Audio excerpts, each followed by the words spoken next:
Investment scams में फंसाना और digital arrest में फंसाना, सबका नंबर आएगा। वही जो पुरानी कमजोरी है, रोमांस, अकेली हूं बात करोगे। Zero trust is one thing which is very important. अपनी जागरूकता और एजुकेशन और अलर्टनेस लेवल को हाई रखें। क्यों इधर व्हाट्सएप और टेलीग्राम ग्रुप में जाके आप पैसा निवेश कर रहे हैं? गलती किसकी है? virustotal.com। इस पे आप लिंक और फाइल दोनों को स्कैन कर सकते हैं और पॉपुलर होटल्स और रेस्टोरेंट्स की नकली साइट्स बना लेते हैं। तो स्क्रीन टाइम का कंट्रोल होना जरूरी है। नमस्कार, मेरा नाम है राज के वर्मा और आप देख रहे हैं गोवा का पहला हिंदी न्यूज चैनल राष्ट्र टीवी। देश ही नहीं बल्कि पूरे विश्व के सामने एक बड़ा थ्रेट है, वो है साइबर फ्रॉड। यानी कि साइबर सिक्योरिटी को लेकर जिस तरह की लगातार टेंशन बढ़ रही है, फ्रॉड बढ़ते जा रहे हैं, वो एक बड़ी चिंता का कारण बन रहा है। लेकिन आखिरकार इस सब से बाहर कैसे निकले? क्या हमारी सरकारें या पुलिस या जो दूसरी एजेंसीज हैं, ये सिर्फ उन्हीं की जिम्मेदारी है या फिर इसके लिए हमें और आपको भी कुछ करना होगा?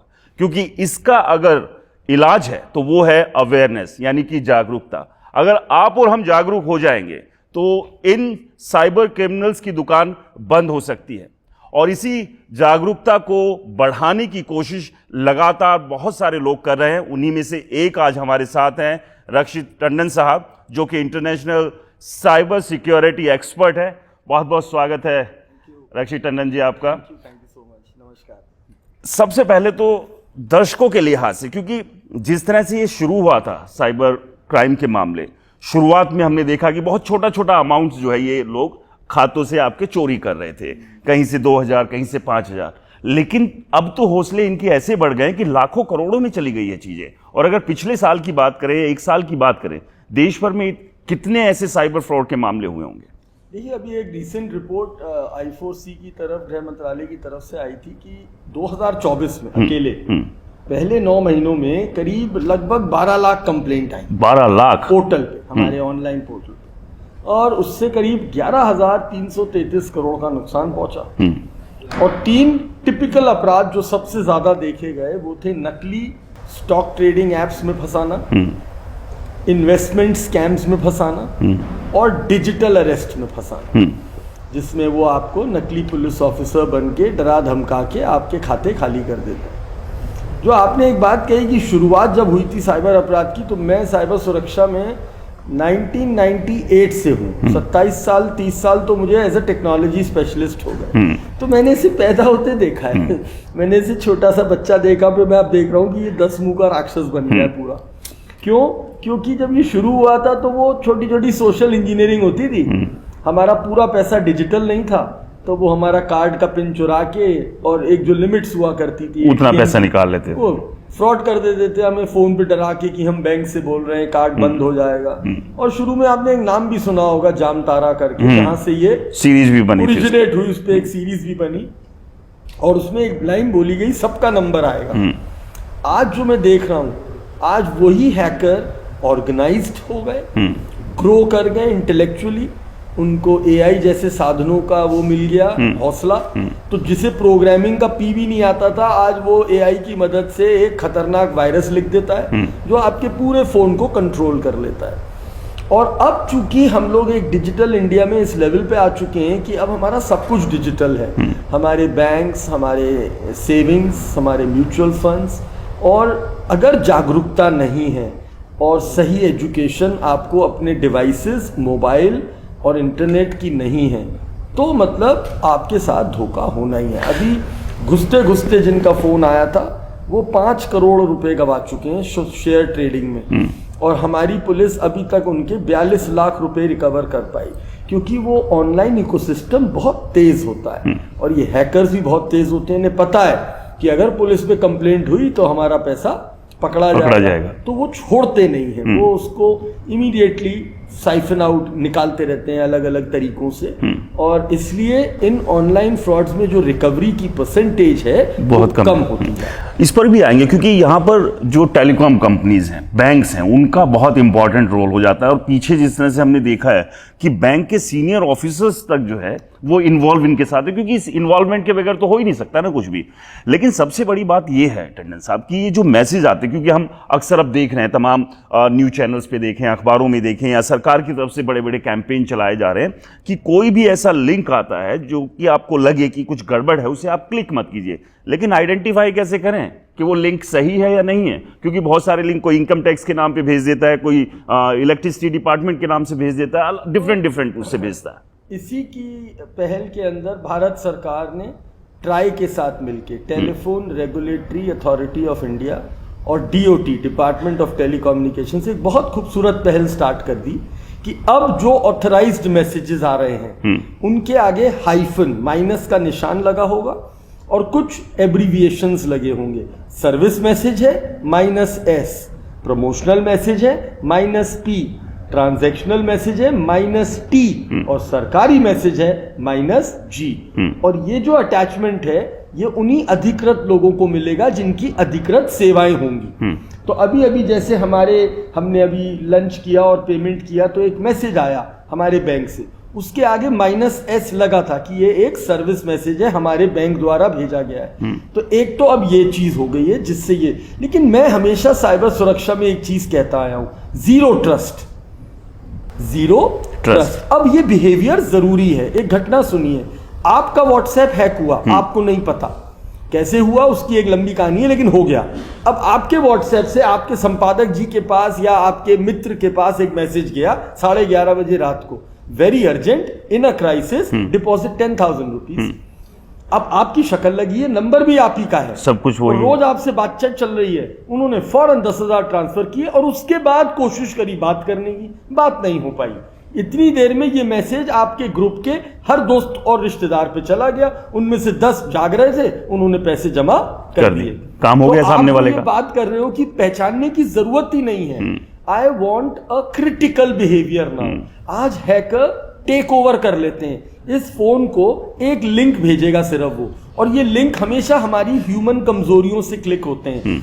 आपकी लॉटरी निकली है, गोवा का 3 दिन का फ्री ट्रिप निकला है, डर आपका खाता बंद हो जाएगा, आपका आधार कार्ड पे नकली सिम चल रही है, उस पे आप पे कंप्लेंट हो गई है, डर। और तीसरा वही जो पुरानी कमजोरी है, रोमांस, अकेली हूं, बात करोगे, वीडियो कॉल करोगे, और वो बस तुमने इन तीनों में से किसी जाल में फंसे, गॉन।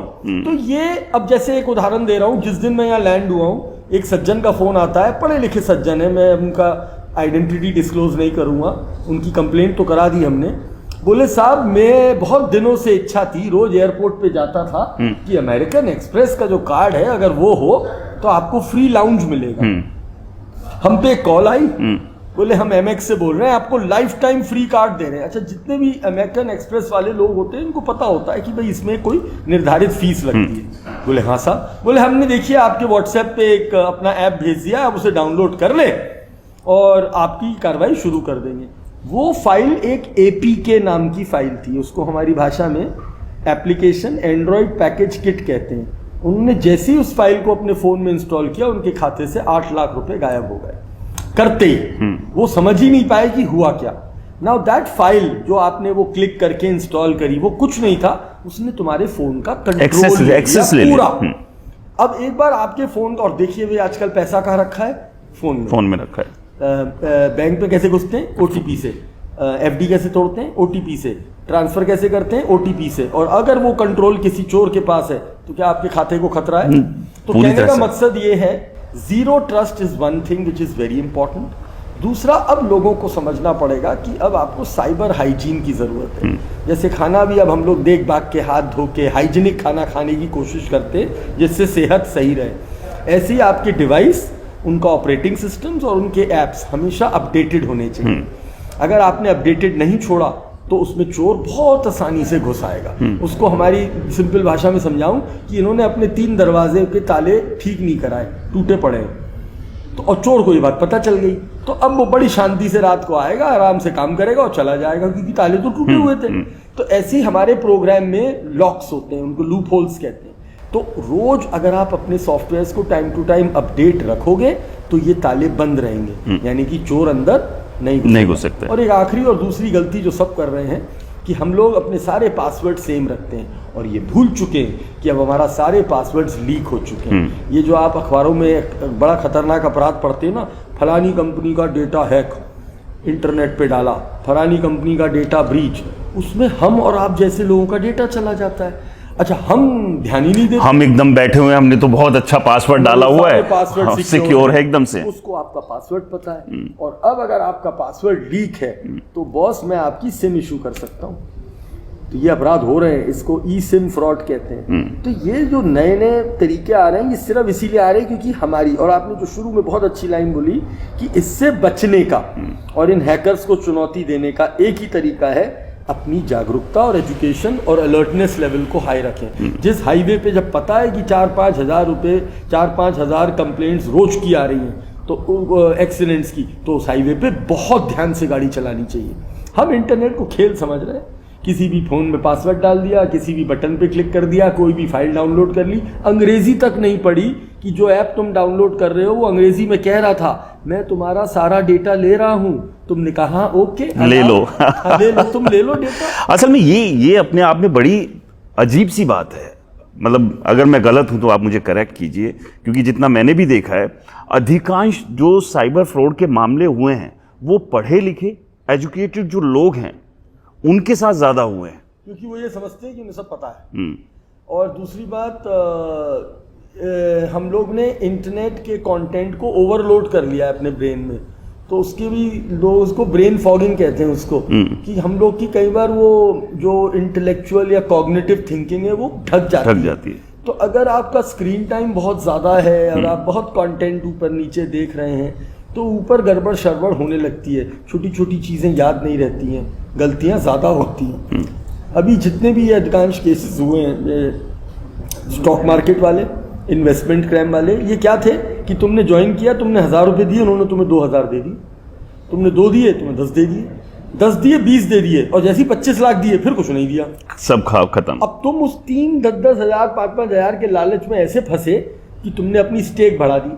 यार, जब भारत सरकार ने, सेबी ने, आरबीआई ने अपने निर्धारित ब्रोकर्स और अपने निर्धारित डीमैट अकाउंट होल्डर्स बनाए हैं, तो क्यों इधर व्हाट्सएप और टेलीग्राम ग्रुप में जाके आप पैसा निवेश कर रहे हैं? गलती किसकी है? नहीं, एग्जैक्टली। लेकिन अब सबसे बड़ी चुनौती एक ये भी है, बिल्कुल जो बात हम भी अक्सर यही बात करते हैं कि अवेयरनेस ही है जो कि इसका एक समाधान है। पुलिस और सरकार कितनी कोशिश कर ले, पूरी तरह से बंद नहीं हो सकता। लेकिन दिक्कत ये आ रही है कि हम कितनी ही कोशिश कर ले, क्योंकि हम मोबाइल में घुसे हुए हैं, हमें लगता है कि हम इस टेक्नोलॉजी को बहुत अच्छे से जानते हैं, लेकिन अभी भी हम टेक्नोलॉजी के लिहाज से अनपढ़ हैं। तो ऐसे में कैसे आइडेंटिफाई करेंगे कि जो ये चीज़ें गलत, क्योंकि शुरू में भी जो मैंने कहा आपसे कि जैसे आपने बताया कि अब मैसेजेस वो माइनस के साथ आ रहे हैं, लेकिन क्या ये साइबर फ्रॉड करने वाले, क्योंकि ये इतने अपडेटेड हो चुके हैं, 4 कदम आगे चलते हैं, ट्राई से तो वो अधिकार नहीं ले पाएंगे। ये अधिकार ट्राई अपने रजिस्टर्ड और लाइसेंस यूजर्स को देगा। लेकिन मैं आपकी बात से सहमत हूँ, वो इतने एडवांस हैं कि वो स्पूफिंग भी कर सकते हैं, वो एक नकली हेडर बना के भी ऐसा मैसेज भेज सकते हैं, इसमें कोई दो राय नहीं है। तो मैंने जो एक लाइन शुरू में बोली, ज़ीरो ट्रस्ट, और अगर आप देखें तो जिस मकसद से हम यहाँ आए हुए हैं और ये दूसरी बार आए हैं, हमारी जो ऑर्गेनाइजेशन है कॉग्निफ्लक्स, आपने लाइन पढ़ी होगी, हमारे पोस्टर्स पे लिखा हुआ है साइबर सिक्योरिटी एसेंशियल्स। ये वो जरूरी चीजें हैं जो हर नागरिक को, वो सीईओ हो, स्कूल का छात्र हो, बाजार वाला हो, रेस्टोरेंट पे उसके यहाँ क्यूआर कोड से पेमेंट लिया जाता हो, जेब में स्मार्टफोन हो, उससे ये एसेंशियल्स पता होने चाहिए। और अगर आप ये जो प्रशिक्षण है जो मैं कह रहा हूँ, जो स्कूल वर्कशॉप जिसे हम करते हैं, आपका ये सवाल का जवाब भी उसी में हम देते हैं कि हम एक वेबसाइट सिखाते हैं यूजर को, वो हमारा डॉक्टर है इंटरनेट का, कि अगर तुम्हें कोई लिंक या फाइल भेजे, पहले उस डॉक्टर को दो, वो उसकी रिपोर्ट दे देगा हाथ में, 5 सेकंड में दे देता है, हरे रंग से या लाल रंग से। हरे रंग से मतलब वो सेफ है, और लाल रंग आ जाए मतलब वो खतरनाक है। कौन सी है ये डॉक्टर वेबसाइट? ये वेबसाइट एक ऑनलाइन पोर्टल है जिसको कहते हैं virustotal.com। virustotal.com। इस पे आप लिंक और फाइल दोनों को स्कैन कर सकते हैं और उसकी वो पूरी MRI की तरह रिपोर्ट दे देता है, इसमें इतने वायरस हैं, इतने खतरनाक वायरस हैं, ये सुरक्षित है, ये साफ है। तो उससे एक आपको, लेकिन अब क्या होता है ना, आजकल जिस तरह का हमारा दिन चल रहा है, हम पे मैसेज आया, हमने क्लिक कर दिया, वो तुरंत रिएक्ट करते हैं ना, आदत हमारी को पता चल गया चोरों को। तो इन्होंने एक नई टेक्निक अपनाई, trusted contact attack. Now what is trusted contact attack? अभी जैसे नोएडा में एक घटना घटी कि एक बहुत मल्टीनेशनल कंपनी है, उनका एक डायरेक्टर अंग्रेज है और एक हिंदुस्तानी है। अंग्रेज बाहर रहता है, हिंदुस्तानी यहाँ रहता है। अंग्रेज, अच्छा हम लोगों की आदतें बड़ी गड़बड़ हो गई हैं। आपको भी अपने ऑफिस के लोगों के नंबर याद नहीं है? नहीं, बिल्कुल नहीं। आप फोन बुक में जाके ढूंढते हो, मिला देते हो। बिल्कुल ठीक है। और व्हाट्सएप पे आपको तस्वीर याद है, आपको नंबर याद नहीं है।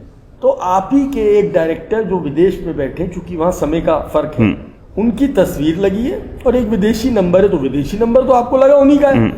और उसी लहजे में बात करी, भाई ये क्या हाल चाल है, सब ठीक है, मैंने एक बहुत इंपॉर्टेंट डील साइन कर रहा हूं, जरा इस पार्टी को इतने पैसे ट्रांसफर कर ये फौरन। 3.5 करोड़, कितने? 3.5 करोड़। हाँ, पुलिस 52 लाख बचा पाई उसमें से, जो आप जिक्र कर रहे थे। 3.5 करोड़ गए। तो अब ये क्या है? Trusted contact attack. तो मैंने छूटते ही क्या कहा? Zero trust. तो बिल्कुल ठीक कहा जो टंडन साहब एक बात कह रहे हैं। पहली बात तो ये कि कोई भी लिंक अगर आपके पास आता है, तो जो आपने बताया कि virustotal.com ये साइट है, यहां पर जाके इसको चेक कर लीजिए।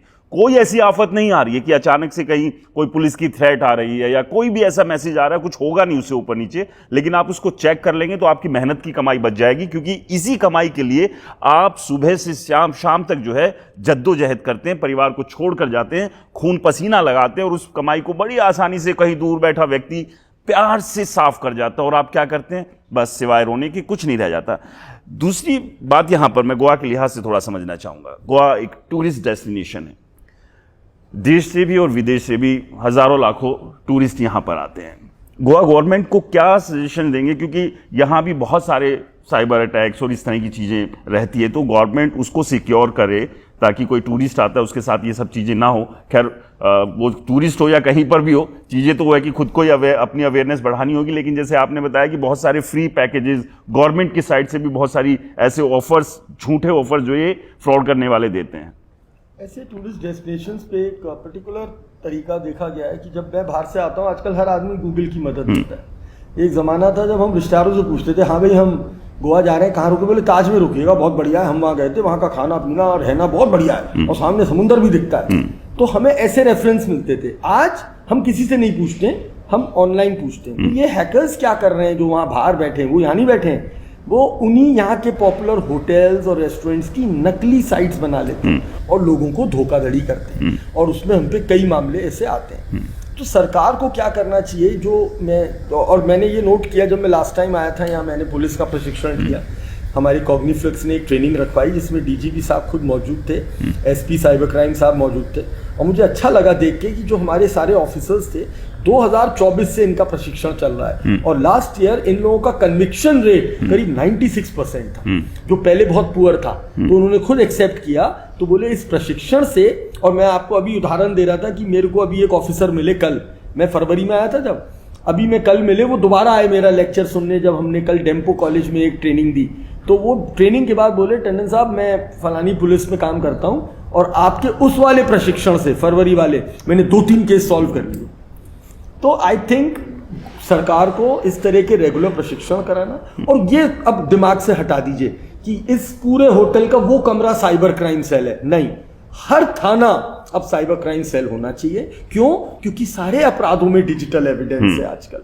आप कोई अपराध, मर्डर, रेप, किडनैपिंग, बैग छीन के भाग गया, कुछ भी क्राइम करेगा ना, you can not investigate without digital footprint. तो मेरे थाने का हर सिपाही, हर सब इंस्पेक्टर, हर कांस्टेबल और हर एसपी और एडिशनल एसपी को ये प्रशिक्षण आना चाहिए और ये कंपलसरी होना चाहिए, और इसको कम से कम साल में 2 या 3 बार करवाओ, तब जाके वो यहाँ रजिस्टर होता है एक प्रशिक्षण से। क्योंकि देखिए भाई, जो फील्ड में होते हैं ना, आप फील्ड में हो, जर्नलिज्म में हो, और मैं आज आपको कहूँ चलो 1 महीने का कोर्स करो यहाँ बैठ के और मैं तुम्हें नई चीज सिखाऊंगा, नहीं कर पाओगे।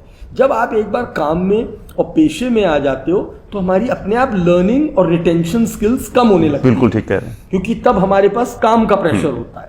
तो इसलिए इनको 2 या 3 बार रिपीट करिए, तब देखिए रिजल्ट्स कितने बढ़िया आएंगे। मैं एक लंबे समय से आप पुलिस के साथ काम कर रहे हैं, उस एक्सपीरियंस को कम शब्दों में, और खासतौर से गोवा के लिहाज से पुलिस के साथ किस तरह का एक्सपीरियंस रहा? क्योंकि मैंने जो जितना अभी तक यहाँ समझा है, केसेस जो रजिस्टर हो रहे हैं वो नंबर बहुत कम है, लेकिन मामले उससे कहीं ज्यादा है। तो पुलिस को भी क्या करना चाहिए, खासतौर से गोवा पुलिस को? पूरे देश में रजिस्ट्रेशंस कम होते हैं, कंप्लेंट ज्यादा होती है। और इसीलिए गृह मंत्रालय ने 1930 पैदा किया, इसीलिए 0 FIR ऐड कर दिया। अब साइबर की अपराध की 0 FIR कहीं से भी लिखी जा सकती है, और इसीलिए ग्रेडेशंस बना दिए। इतने 1000 रुपए के केस को ऐसे सॉल्व करेंगे, थाने लेवल पे ग्रेडेशंस कर दिए, जिससे क्राइम सॉल्व करने की एफिशिएंसी बढ़ जाए। तो आप रजिस्टर्ड अपराधों को ना देखें, आप ये देखें कि अगर मान लो, जैसे हम आंकड़े देख रहे थे कि पिछले 4-5 साल में करीब 150 करोड़ का नुकसान यहाँ गोवा में हुआ है साइबर अपराध से, 150, और करीब 6000 के करीब कंप्लेंट्स हैं, तो उसमें 10 से 15% की रिकवरी है।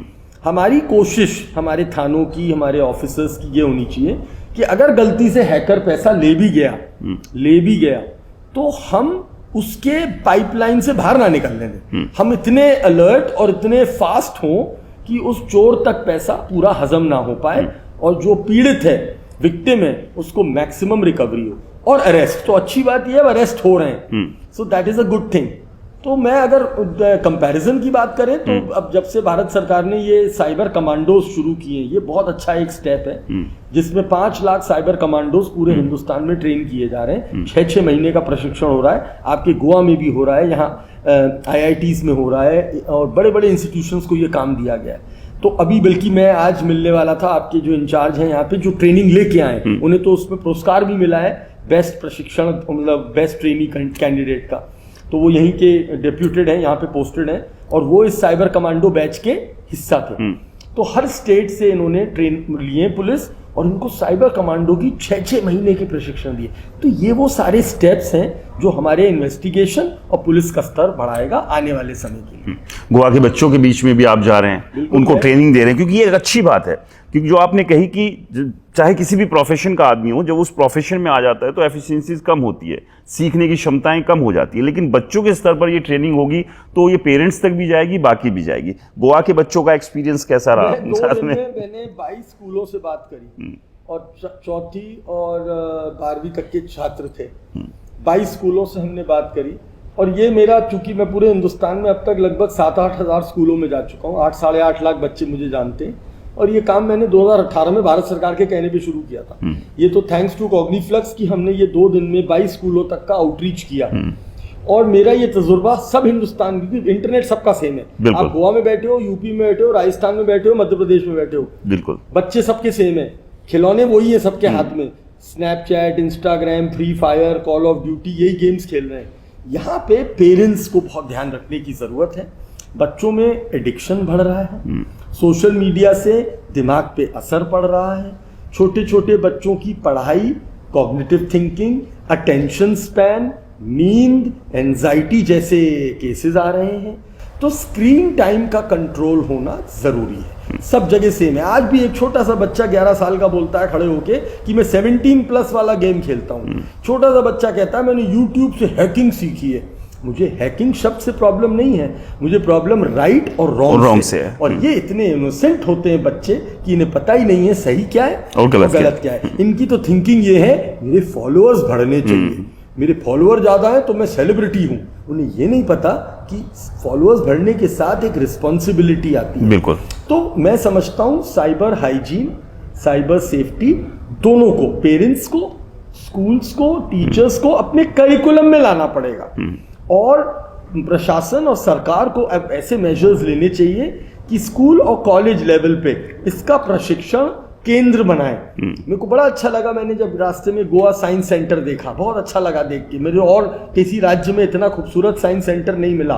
क्यों नहीं गोवा साइबर सेंटर बनाया जाए यहाँ पे, और उसमें स्कूल से लेके कॉलेज के छात्र और हम जैसे एक्सपर्ट्स का एक एडवाइजरी पैनल बनाया जाए। हम 6 महीने में 6 बार यहाँ पे आए और यहाँ की जो मास्टर फैकल्टीज हैं उनको ट्रेन करें, और वो वहाँ पे कैंप्स चलाते रहे पूरे दिन के।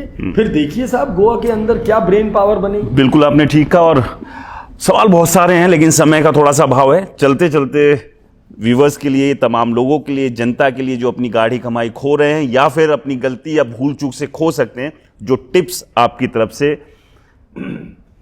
अपने सारे पासवर्ड अलग अलग रखिए, अपने सारे खातों पे डबल सुरक्षा यानी कि 2 फैक्टर ऑथेंटिकेशन ऑन रखिए, अपने मोबाइल और सारे ऐप्स को अपडेटेड रखिए, आपके घर में लैपटॉप्स हैं, उनको भी अपडेटेड रखिए। किसी अनजान लिंक और किसी अनजान फाइल और ऐप को अपने फ़ोन में डाउनलोड मत करिए और अपने अंदर एक क्रिटिकल बिहेवियर बनाइए।